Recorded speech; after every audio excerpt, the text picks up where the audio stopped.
Sitting विधायक का ticket नहीं कटेगा। हाँ, जिसका आचरण कम हो, जिसकी मैंने छवि खराब हो, उस पर विचार करेंगे। मेरे टिकट में इफ बट नहीं है, ऊपर शीर्ष नेतृत्व अपना तय करेगा और मुझे तैयारी करने के लिए कहा दिया है। मैं तैयारी कर रहा हूं, मैं पूर्ण स्वस्थ हूं। गरीबों को राम राज हो गया, विपक्ष के पास अब कोई मुद्दा नहीं है। हमारे नीतीश जी, हमारे डबल इंजन के सरकार मोदी जी ने इस तरह से बिहार को विकसित किया है कि अब विपक्ष के पास कोई मुद्दा नहीं रहेगा। खाने के लिए अन्न, पकाने के लिए गैस, रहने के लिए घर और घर में शौचालय, इज्जत घर जिसको कहा जाता है, बिजली उसके घर में फ्री। 2025 में 225 सीट बीजेपी लाएगी, एनडीए गठबंधन लाएगा और नीतीश जी पुनः मुख्यमंत्री बनेंगे। और हमारे प्रधानमंत्री जी का देन है कि विकास एकदम चरम सीमा पर होगा। तो विपक्ष के लिए कोई मुद्दा नहीं है तो यही नहीं कहेगा कि नहीं जाते हैं, नहीं मिलते हैं। धरातल पर, अगर हम धरातल पर काम नहीं किए रहते, धरातल पर दिखाई नहीं देते, तो जो रोड, जो हम इतना सुदूर देहात का रोड, गड्ढा रोड हमने बनवाने का काम किया है, हर पंचायत में अपने फंड से छठ घाट बनवाने का काम किया है, कहाँ से होता है? अरे राज्य में चौक पर जो जाम लगता है उसके लिए रोड जो है अरज मोतिहारी रोड, उसमें मेन चौक से 1.5 किलोमीटर उत्तर और 1.5 किलोमीटर दक्षिण 8 फीट रोड चौड़ा होगा एक साइड में, फिर एक 8 फीट साइड में। उस किसी को पहले आप लड़ाते थे, इस बार अपने लड़ने चले हैं, तो समय बताएगा कि क्या होगा। अब उनके दल में किसको टिकट देंगे? हर विधानसभा में जाकर देखिए 8-10 उम्मीदवार है। दोस्तों, अभी मौजूद हैं बिहार के काशी कहे जाने वाले अरेराज यानी कि गोविंदगंज विधानसभा में, और गोविंदगंज के विधायक सुनील मणि तिवारी जी हमारे साथ हैं और इनसे बात करेंगे। और इसी साल बिहार विधानसभा चुनाव होने हैं, तो चुनाव में किस तरह से तैयारियां चल रही हैं, ये अगले जो ये टर्म आएगा 2025 में जो चुनाव है उसको लेकर कितने आश्वस्त हैं टिकट के लिए, ये सब मुद्दों पर भी हम बात करेंगे। सबसे पहले तो स्वागत है विधायक जी। चलिए, आपको भी स्वागत है आपके चैनल के माध्यम से। इस साल चुनाव होने वाले हैं, किस तरह से तैयारियां चल रही है गोविंदगंज विधानसभा के लिए? देखिए, हम तो हरदम तैयार रहते हैं, तैयारियां हमारे नहीं आती है। हम जब काम करते हैं, जो काम करने वाला व्यक्ति नहीं है वो तैयारी करता है। जो जनता के बीच रहने वाला है, जनता के साथ रहने वाला है, जनता के हमदर्द रहता है और जो विकास किया है उसको तैयारी क्या करना है, हरदम तैयार रहता है। पिछले बार 2020 के चुनाव का नतीजे देखो तो यहाँ से 3 बड़े प्रत्याशी लड़े थे, जिसमें आप भी थे। 2 नंबर पे कांग्रेस थी और तीसरा नंबर पे एलजेपी पार्टी कहीं ना कहीं राजू तिवारी यहाँ से लड़े हुए थे, और 2 नंबर पे थे ब्रजेश पांडे। तो इस बार क्या समीकरण रहेगा? अभी तो राजू तिवारी आप ही के एनडीए गठबंधन में है, लेकिन इस बार किस तरह से चुनौतियां रहेंगी अगर कोई नए प्रत्याशी, बड़े प्रत्याशी अगर महागठबंधन से आते हैं तो? नहीं, देखिए, महागठबंधन से जो भी प्रत्याशी है तो निश्चित रूप से एनडीए और महागठबंधन की लड़ाई होगी, इसमें दिक्कत नहीं है, और लड़ाई बहुत दूर की होगी, ये नजदीक नहीं होगा।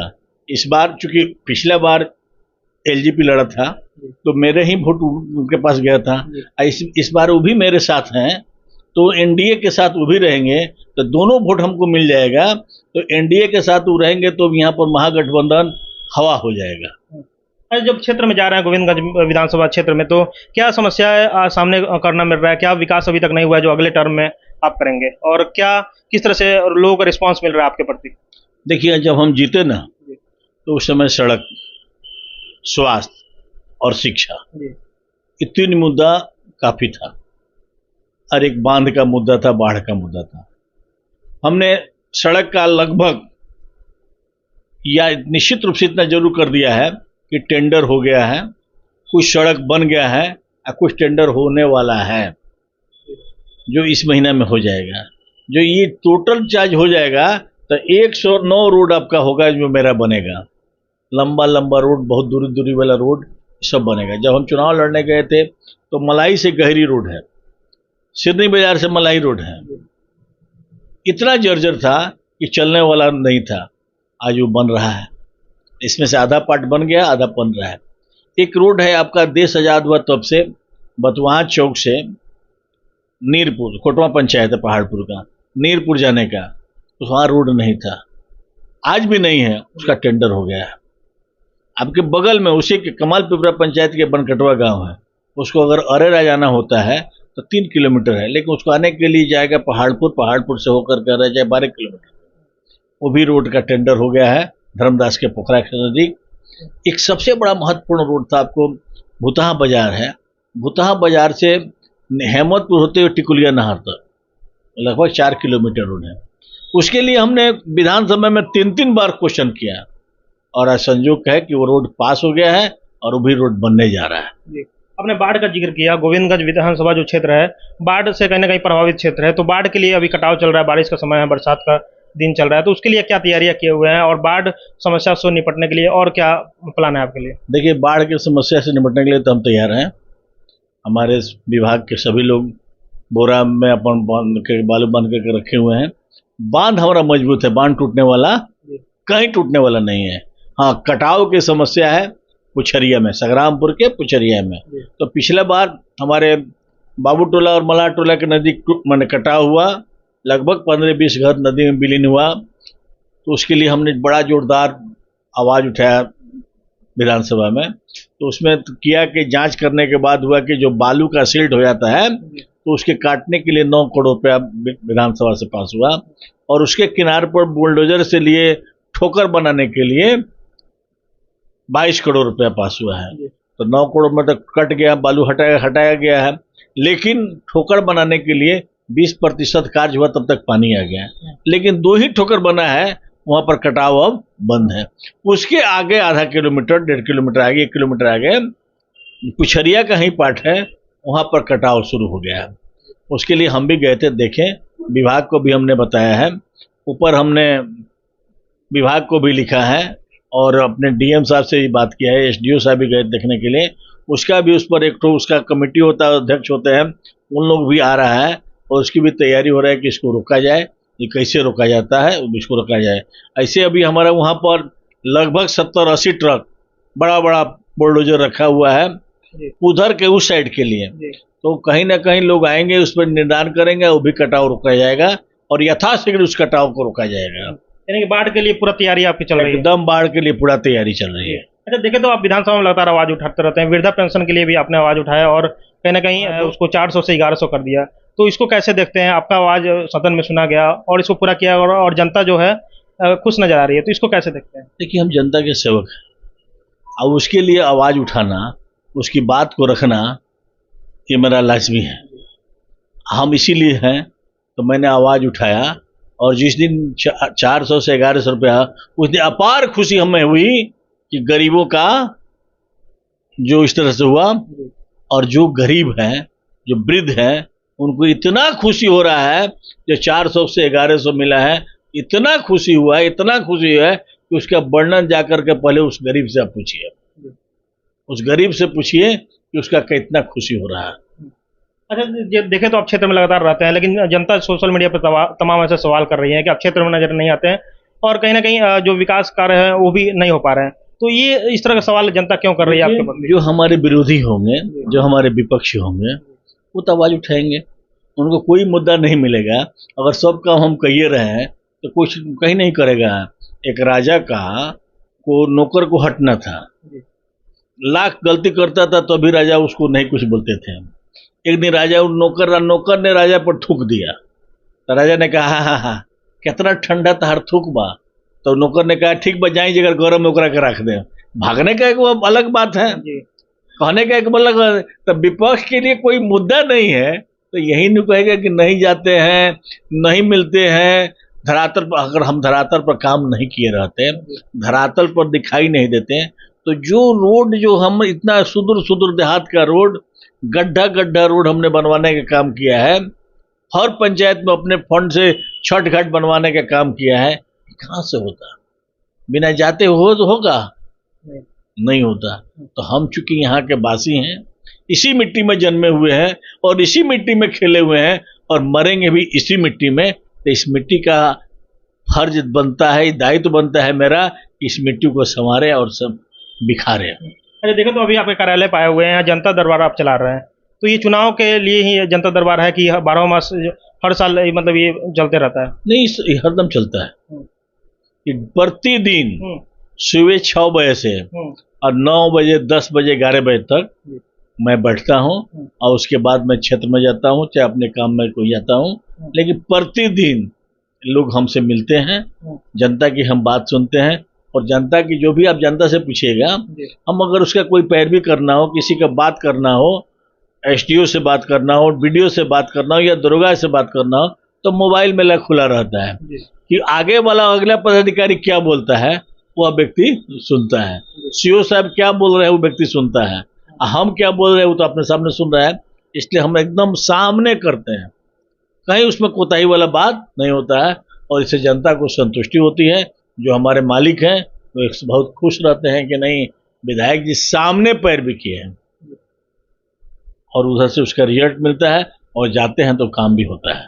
अच्छा, गोविंदगंज में विधानसभा में देखें तो सोमेश्वर नाथ जो मंदिर है बिहार का काशी कहा जाता है, उसके विकास के लिए आपने क्या कदम उठाए हैं विधायक रहते हुए, और पिछले बार जो जो विधायक थे वो नहीं कर पाए, आपने क्या कदम उठाए इसके लिए? देखिए, अरे राज के लिए 106 करोड़ रुपया मंदिर के इर्द गिर्द विकास करने के लिए, जिसमें आपको कंवरिया पथ होता है जहाँ पैदल लोग चलते हैं, उसकी रोड की चौड़ाई है।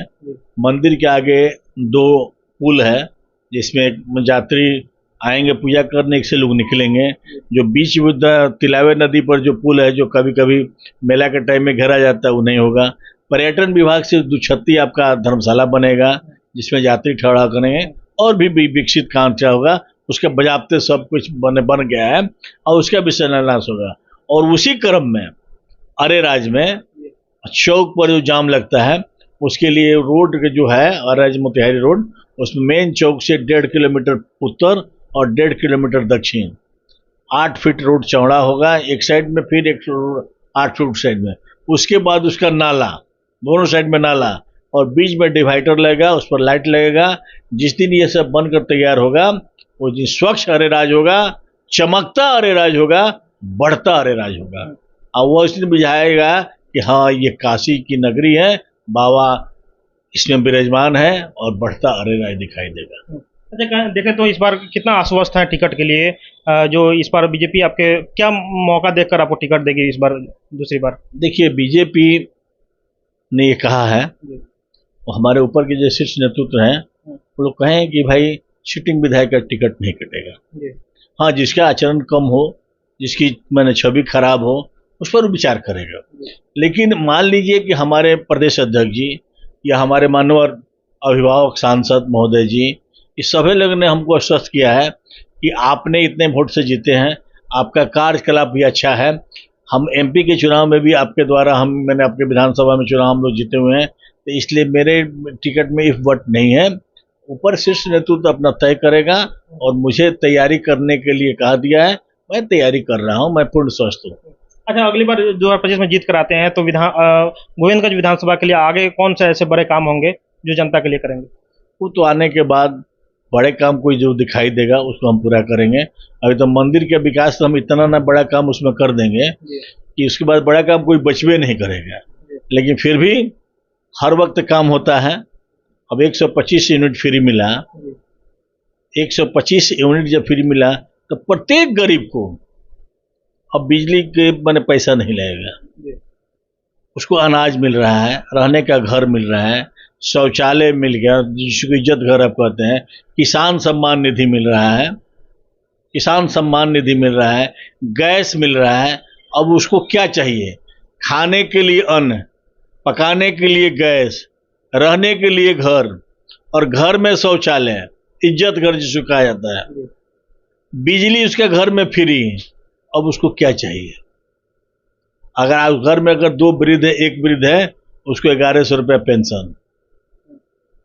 ये राम राज लाएगा, गरीबों को राम राज हो गया, विपक्ष के पास अब कोई मुद्दा नहीं है। हमारे नीतीश जी, हमारे डबल इंजन के सरकार मोदी जी ने इस तरह से बिहार को विकसित किया है कि अब विपक्ष के पास कोई मुद्दा नहीं रहेगा। 2025 में 225 सीट बीजेपी लाएगी, एनडीए गठबंधन लाएगा और नीतीश जी पुनः मुख्यमंत्री बनेंगे। और हमारे प्रधानमंत्री जी का देन है कि विकास एकदम चरम सीमा पर होगा। सम्राट चौधरी, विजय सिन्हा जी हमारे उप मुख्यमंत्री, सब मिलकर के हम लोग विकास करेंगे बिहार का और डबल इंजन की सरकार आगे बढ़ेगा। अब 225 सीटें कह रहे हैं जीत कर आएंगे, लेकिन प्रशांत किशोर कह रहे हैं 140 सीटों से कम आएगी तो हम राजनीति से इस्तीफा दे देंगे, और उधर तेजस्वी यादव जी कह रहे हैं कि हम ही मुख्यमंत्री बनेंगे। तो इसको कैसे देखते हैं? देखिए, प्रशांत जी रत्नीकार है, दूसरों को लड़ाते हैं, इस बार अपने लड़ने चले हैं। ये तो समय बताएगा। किसी को पहले आप लड़ाते थे, इस बार अपने लड़ने चले हैं, तो समय बताएगा कि क्या होगा। अब उनके दल में किसको टिकट देंगे? हर विधानसभा में जाकर देखिए 8-10 उम्मीदवार है। गोविंदगंज में भी बहुत सारे आलू सब पर लिखा था संभावित उम्मीदवार, संभावित उम्मीदवार। एक को अगर मिलेगा तो बाकी 9 बीमार होगा, एक को मिलेगा तो 9 बीमार होगा। वो क्या करेगा? उस समय प्रशांत जी को बुझाएगा, एक मिलेगा तो 9 बीमार होगा। दूसरी बात आपको बता रहे हैं कि तेजस्वी जी कह रहे हैं कि हम ही मुख्यमंत्री बनेंगे। मैं आपके चैनल के माध्यम से दावा के साथ कह रहा हूं कि उनको 2 अंक से ज्यादा सीट नहीं मिलने वाला है महागठबंधन में। बहुत बड़ी बात बोल रहे हैं जी, बहुत बड़ी बात बोल रहे हैं। 2 अंक से ज्यादा उनको महागठबंधन में किस आधार पर मिलेगा? हमारे जो यशस्वी प्रधानमंत्री जी हैं, जब भी बिहार में आते हैं बिहार को कुछ देकर जाते हैं। हमारे मुख्यमंत्री जी हैं, जो योजना चला दिए हैं, इसका काट है क्या विपक्ष के पास? 400 के 1100 दिए, इसका काट है क्या? 5 किलो अनाज फ्री दे रहे, इसका काट है क्या? गैस हम दिए, सिलेंडर दे रहे, इसका काट है क्या? घर दिए हैं, इसका काट है क्या? इज्जत घर जो शौचालय हमने दिया है, इसका काट है क्या विपक्ष के पास? और 125 यूनिट जो हम गरीब को फ्री कर रहे हैं, तो गांव में रहने वाला कोई ऐसा व्यक्ति नहीं है किसी जाति बिरादरी का जिसमें उसको बिजली फ्री नहीं हो जाए। लेकिन तेजस्वी यादव जी कह रहे हैं कि जो हम घोषणा कर रहे हैं उसी को पूरा कर रहे हैं नीतीश कुमार। ठीक है, तो आप जो घोषणा कर रहे हैं हम उसी को पूरा कर रहे हैं, तो आप किस लायक हैं जो घोषणा कीजिएगा? आप उस लायक है ये नहीं है। अब झूठों को घोषणा कर दीजिए, ऊपर मुंह उठा करके किसी को कुछ बोलिएगा तो गिरेगा आपके मुंह पर। आपके पास पॉकेट में पैसे नहीं है, आप घोषणा कर दिए कि हम 500 रुपये इसको देते हैं, अब मांगा जाए तो पॉकेट में है ये नहीं है, कोई आएगा। तो इसी तरह से पिछले एमपी के चुनाव में हमारे राहुल गांधी जी ने यूपी में, मुंबई में, अदर स्टेट में उन्होंने कहा कि आप हमको वोट दीजिए, हम जीतेंगे तो आपके खाता में खटाखट खटाखट खटाखट रुपए जाएगा। आज जब नहीं जीते तो जब जनता वहां जब उनके कर्जालय पर चढ़ा तो फटाफट फटाफट भागना शुरू किया। तो जब आपको आना नहीं है, आप कर नहीं सकते हैं, तो इससे सब आपको बोलने की कोई जरूरत नहीं है, कोई जरूरत नहीं। आपको तो किसी स्टेट में आपका सरकारें नहीं है तो कहाँ कीजिएगा? आपको किसी स्टेट में सरकार नहीं है। और यहाँ पर एक ठो है, आप बताइए ना, 2005 के पहले उनका गवर्नमेंट था, एक भी योजना बता दीजिए तो धरातल पर उनके पिताजी, उनके माताजी ये लोग किए हों। लेकिन वो तो कहते हैं कि 17 महीने में जो हमने काम किया है 17 सालों में नहीं हुआ है, लेकिन ये सब योजना लेकर चल रहे हो। 17 महीने में उन्होंने क्या किया है? हम पूछ रहे हैं, जो मुख्यमंत्री जी नीतीश जी का एजेंडा था, उस एजेंडा को धरातल पर लाने के लिए सरकारी कर्मचारी होता है और ले आए हैं। हम पूछ रहे हैं बहाली शिक्षक के कह रहे हैं कि हमने किया। अरे सरकार किया कि आप किए? आज हम लोग भी हैं, हम लोग कहेंगे कि हमने काम किया, न सरकार करती है, सरकार करती है। और ये सब गलत बात है। उनके पास कोई विजन नहीं है, कोई मुद्दा नहीं है, और लोग बिना मुद्दा के, विहीन मुद्दा के लोग घूम रहे हैं, है कि ना? बिन लड़का के वो लोग बराती हैं, वो लोग में बराती खाली है, लड़का कौन होगा, कौन था नहीं है। इसलिए उनका समाप्त है। और मैं आपके चैनल के माध्यम से आपको आश्वस्त करता हूं कि 2025 में 225 होगा और पुनः हमारे मुख्यमंत्री नीतीश जी बनेंगे। सम्राट चौधरी जी, विजय सिन्हा जी, सभी लोग के द्वारा बिहार का विकास होगा। और हमारे यशस्वी प्रधानमंत्री जी ये विकास के पुरुष हैं, वो विकास करेंगे। और मानवर हमारे सांसद राधा मोहन जी चंपारण के गांधी हैं, उनका विकास तो दिखाई दे रहा है और विकास होगा, इसमें कहीं दिक्कत नहीं है। बहुत बहुत धन्यवाद आपको। अंत में गोविंदगंज विधानसभा क्षेत्र के लिए क्या कहना चाहेंगे जनता के लिए? हम जनता से अपील करते हैं कि हमने काम किया है, हम सबका साथ सबका विकास किया है, सबका सम्मान किया है। हमने रोड बनवाया है, पुल पुलिया बनवाया है, बिजली दिए हैं, तो किसी जाति बिरादरी के लिए नहीं दिए, किसी संप्रदाय को नहीं दिए हैं, सबके चल रहा है, सबको काम हो रहा है। अगर हमने अनाज फ्री है तो सबके लिए है, प्रधानमंत्री आवास है तो सबको है। तो हम सबका साथ सबका विकास और सबका सम्मान करते हैं। आइए फिर हम लोग एक बार मौका दें, आप हमारे मालिक हैं, हम आपके सेवक हैं, आप हमको मौका देंगे तो पुनः मैं गोविंदगंज को विकसित गोविंदगंज और बढ़ता गोविंदगंज बना करके दिखाऊंगा। बहुत बहुत धन्यवाद। चलिए, इतना समय दिया इसके लिए बहुत बहुत धन्यवाद। चलिए, आपको भी धन्यवाद। चलिए, ये गोविंदगंज के विधायक सुनील मणि तिवारी थे और फिर से ये चुनावी मैदान में है। अब देखना ये है कि जब चुनाव होंगे तो जनता इनको किस तरह से समर्थन करती है, जो भी महागठबंधन के भी प्रत्याशी आएंगे तो उनसे किस तरह से इनका मुकाबला होगा। वीडियो पे आपकी क्या प्रतिक्रिया है, कमेंट बॉक्स में अपना राय दीजिएगा। आप सत्याग्रह टाइम्स देख रहे थे, बहुत बहुत शुक्रिया।